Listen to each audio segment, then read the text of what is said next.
And then I know what to say. Well, I'm doing that again, but I'm doing something different. So we're completing our series of abundance, and this would be our last one would have been technically last month, but we had last week's. And so my talk is overcoming lack. And when I thought about overcoming lack, I have my own experience, and I'm sure we all do. And I remember, the way I grew up, I had a beautiful home, and we were in the foothills of the west side of town, and beautiful home with a pool and all these different things that we were able to have, and some fun toys in the desert. And I mean, we didn't have lack visually, but I was raised with lack on both sides of my family. And everything I heard and everything that was absorbed in my body was spoke of lack. And so I always thought we were poor because those words were used quite often. And it was always thought of having lesser of. And at that time, my mom was even a person at home. She wasn't even working, and my father was with IBM, and we were doing pretty well. Yet the visual and the thoughts were that we had less. And so I grew up that way, and all my words were all of lack. And so I always thought that, I needed to concern myself with money, and I was really holding on to the fact that maybe I'd be without. And the thoughts, just everything that came out, they were all habits. And when I got here at the chapel, I was still doing those habits. Every single word we speak is a prayer. And until we understand what we're saying, we are those things. And so I had lack in my life. And I changed everything when I realized that I can change it. And, this would be a process. And the process sometimes for some people take a little bit longer than others. And it did. It took me a while. I've moved probably 3 times since, these classes. I, went through a divorce. There's so many scenarios of different changes of the lack, the thought of, what I needed in my life than what I have now. And it feels really good to know that I am of a happiness, health, and wealth, and that I will always have abundance.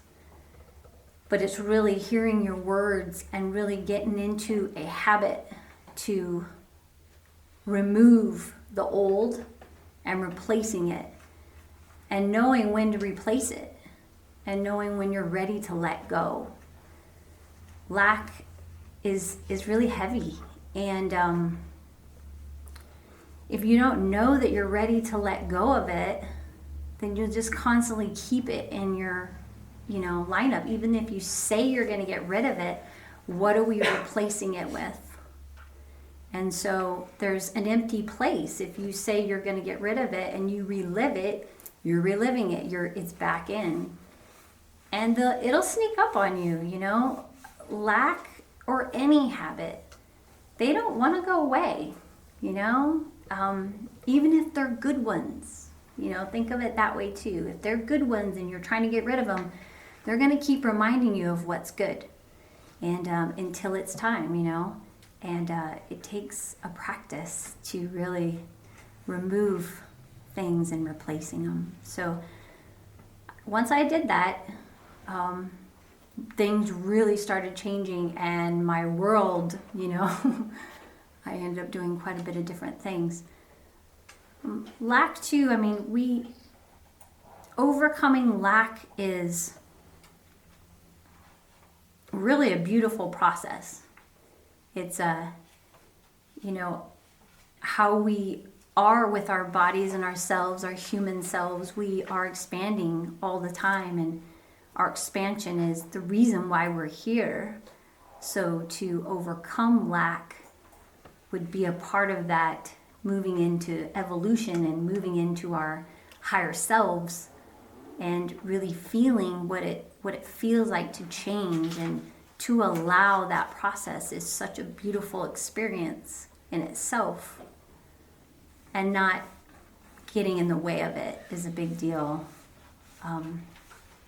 I've understood that there's this always keeps coming up, being in the river and standing in the middle and trying to hold on to that water. Get out of the way, you know, and just allowing the process to happen. That really made a big difference. There's something that Chardonnay might have said today, and it's, you know, about habits. Was like, it's like driving a vehicle. You know, when you learn how to learn to use the stick shift, and you're now in an automatic because you have happiness, health, and wealth.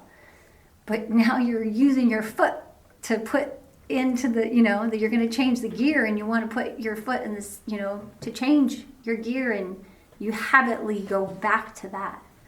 That's just an example of like changing the channels. It's very easy, but yet there's a process. And to be able to really love the process is the part that we're talking about here, is to allow. And it's like David's vehicle has a start button and mine has a key. You know, every time I see that vehicle, I want to put the key in there, but he's got a start button. So there's a change there that has taken place. So I invite you all to, you know, see what's in our lives that are still with lack. Happiness, health, and wealth is the reason why we're all here. And this does take time to change. And I invite you to change. Thank you.